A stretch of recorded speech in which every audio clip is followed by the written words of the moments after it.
Tenho ouvido muito a falar a respeito da linha das bruxas na Umbanda. Algumas fontes procedentes da internet afirmam que se trata de uma subdivisão da linha das pombagiras. Já outras, que são de procedência também, afirmam que se trata de uma linha à parte. Mas será que existe mesmo alguma divisão? O que se tem disponível a nível de conhecimento sobre a linha das bruxas na Umbanda? Vamos descobrir nesse vídeo. Eu sou Renato Bosco, dirigente e sacerdote da Casa de Pai Oxóssi, Caminho de Axé. Vamos lá.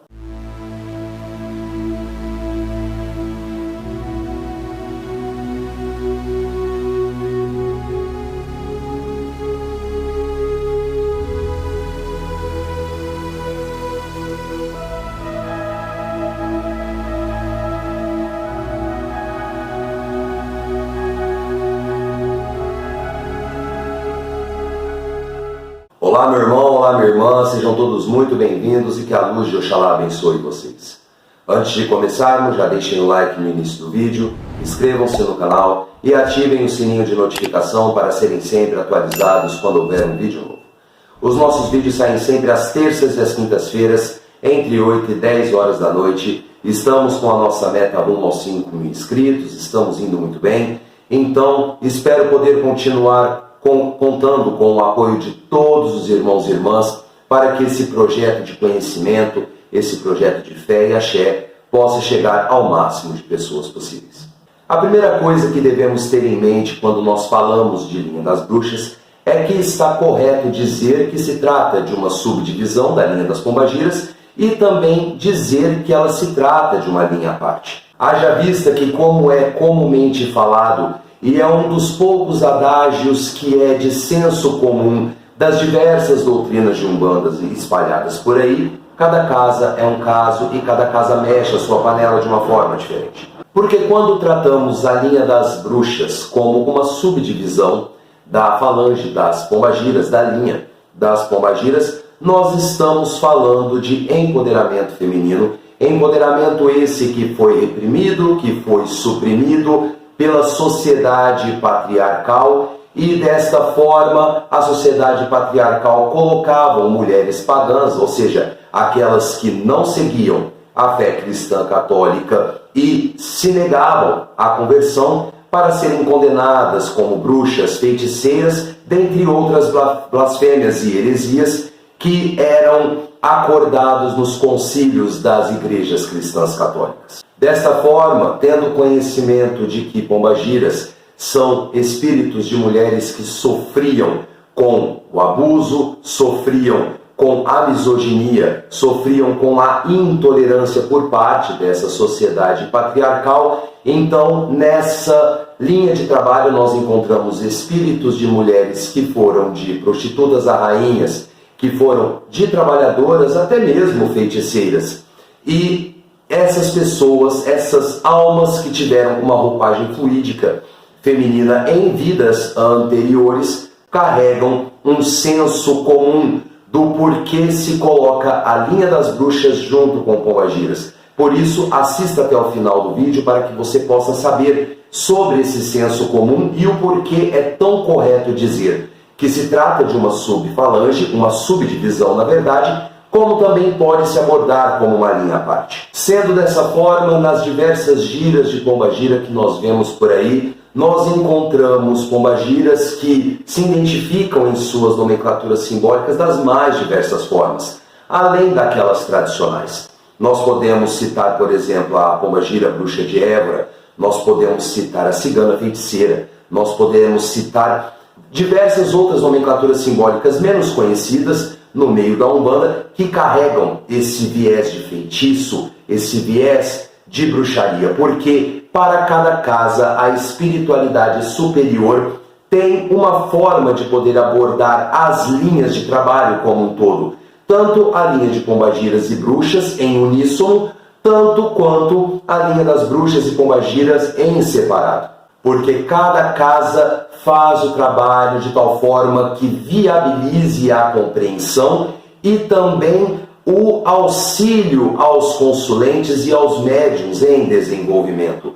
Portanto, é natural que em determinadas casas nós vamos encontrar a linha das bruxas como pertencente à linha das pombagiras. Já em outras casas, apesar de ser menos comum, mas já estamos começando a ver uma proeminência, digamos assim, já existem casas que tratam a linha das bruxas em separado, como uma linha exclusiva, assim como a linha dos piratas e outras linhas que muitos desconhecem.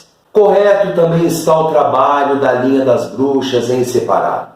O que diferencia da contextualização básica de Pombagira é que na linha das bruxas estariam espíritos femininos e masculinos, porque seriam bruxos e bruxas, certo? Em que eles detêm o conhecimento da manipulação das energias naturais, conhecem mistérios acerca de divindades antigas e eles se opunham drasticamente à conversão cristã católica e, claro, tinham em comum acordo a essencialidade do sagrado feminino com o sagrado masculino. Dessa forma, não toleravam a sociedade patriarcal que era imposta pela sociedade cristã teocêntrica daquela época. Haja vista que esses espíritos que se identificam como bruxos, e até mesmo bruxas, na grande maioria bruxas, acabam tendo uma associação, um aprofundamento e uma compreensão ampla da essencialidade do sagrado feminino na vida de todos os seres humanos.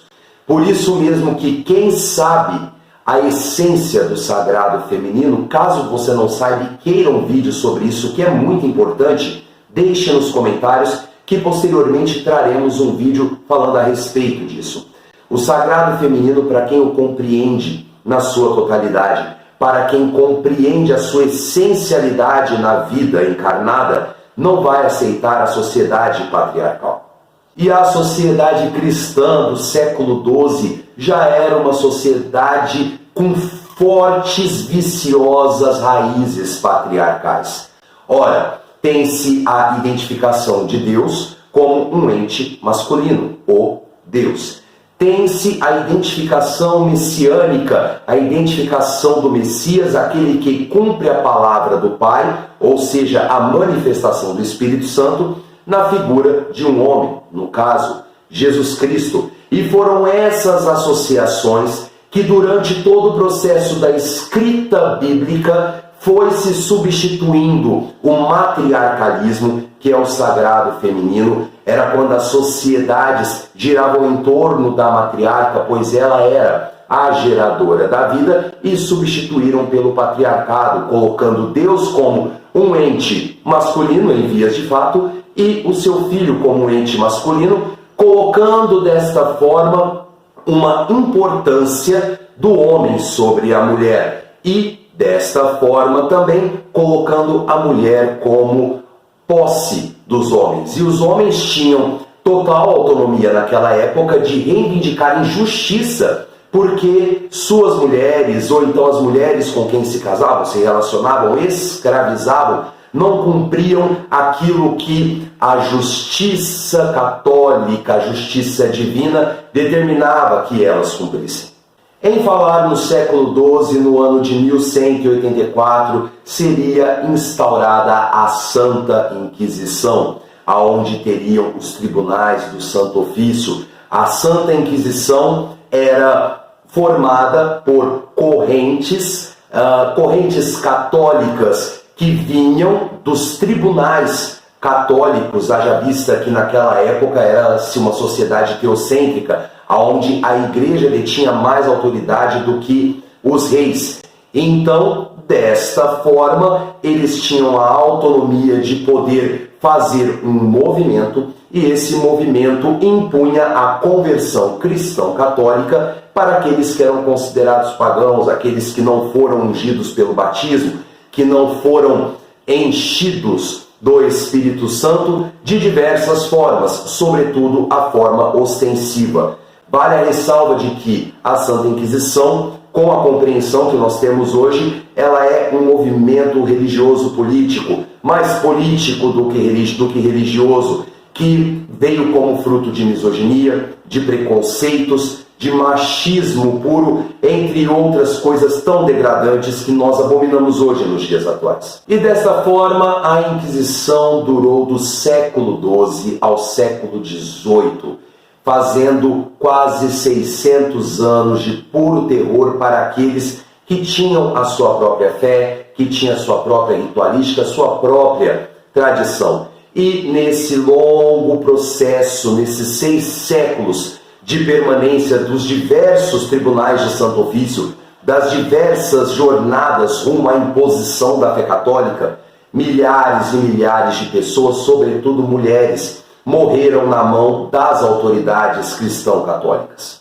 Em 1484, o Papa Inocêncio VIII autorizou a Bula Summi Desiderantis, que do latim poderia ser traduzido algo como vontade do Altíssimo, em que se condenava a bruxaria alemã, sobretudo, que estava em constante ascensão, crescimento e dificultosa conversão à fé cristã, e dessa forma autorizou 2 padres para poder dar cabo dessas pessoas que se negavam à conversão católica. Estamos falando de Heinrich Kramer e James Sprenger. Eles seriam os responsáveis por uma nova, dolorosa, tortuosa e, ironicamente falando, infernal onda de perseguição de pessoas pagãs, as acusando de feitiçaria, bruxaria e heresias diversas. Em 1485, Heinrich Kramer e James Sprenger,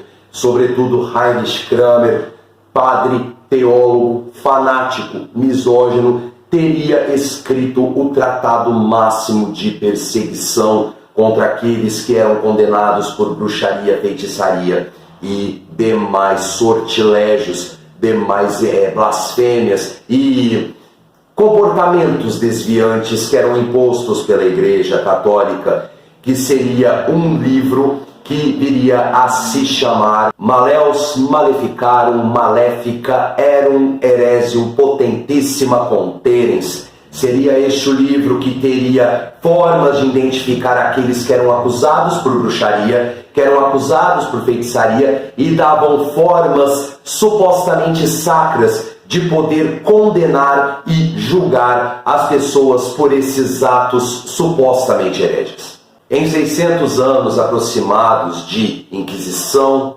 perseguições, mortes, destruição de famílias, é onde nós vemos que a Igreja Católica, que antes era perseguida, ou seja, no começo da sua criação, da doutrina cristã por si só, esta passou a ser a perseguidora, ainda tendo por motivo o Papa João Paulo II, se minha memória não falha, ter pedido desculpas em público para todos aqueles descendentes de pessoas que morreram no tribunal do Santo Ofício.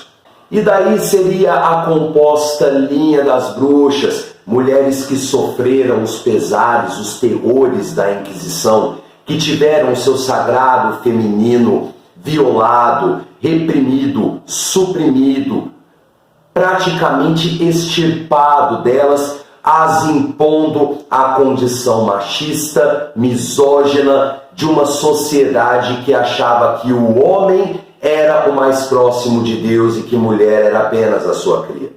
Mas hoje essas mulheres atuam nos terreiros e nas correntes esotéricas, nas correntes espiritualistas, como espíritos de luz que conhecem as energias da natureza, que conhecem as formas de elementares e traz auxílio às pessoas, as ajudando a lidar com questões energéticas, as auxiliando a lidar com entraves na vida, mas sobretudo fazendo com que consulentes aprendam a valorizar o sagrado feminino, preservá-lo e sempre cuidar dele como forma essencial para a constante evolução da sua vida enquanto um espírito vivendo uma experiência humana.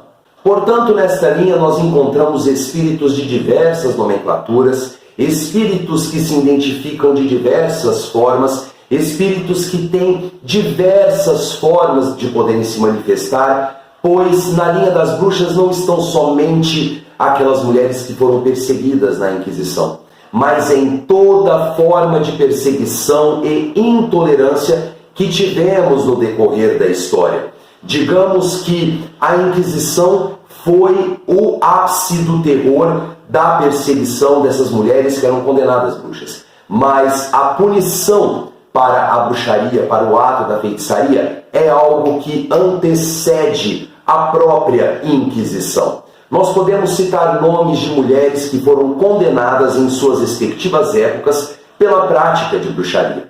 Nós temos o exemplo de Hipátia, que foi condenada no Egito. Nós temos o exemplo de Zinling, que foi condenada por bruxaria na China. Temos a Maria de Padilha, que apesar de destoar um pouco, uns falam que ela foi condenada por bruxaria, outros já falam que não. Então fica aquela, como que eu posso dizer, aquela dúvida, por assim dizer. Joana d'Arc foi acusada por heresia, não exatamente bruxaria, mas por heresia. Nós temos as bruxas de Belvoir, que foram condenadas na Inglaterra. Nós temos Bridget Bishop, que foi condenada nos Estados Unidos, no caso das bruxas de Salem, e uma infinidade de outros espíritos que hoje compõem a linha das bruxas. Quanto à especificidade dos trabalhos da linha das bruxas, como a forma que elas trabalham, somente o tempo e a aceitação para dizer. Estão aparecendo em alguns terreiros, ainda de forma muito tímida, mas com compreensão, conforme médiuns diligentes vão criando amadurecimento para poder compreender esta linha, seja ela como uma subdivisão das pombagiras, ou seja como uma linha em separado, aí sim nós poderemos compreender amplamente o trabalho destas entidades. Eu vou ficando por aqui, muito obrigado por sua audiência. Se gostou do vídeo, por favor, deixe seu like. É importante para que o YouTube entenda que estamos produzindo um bom conteúdo. Não se esqueça, claro, de se inscrever. Ficou alguma dúvida, quer deixar alguma sugestão? Fique à vontade nos comentários, que sempre que possível estarei respondendo a todos vocês. Axé para quem é de axé, amém para quem é de amém. Fiquem todos com Deus e até o próximo vídeo. Tchau!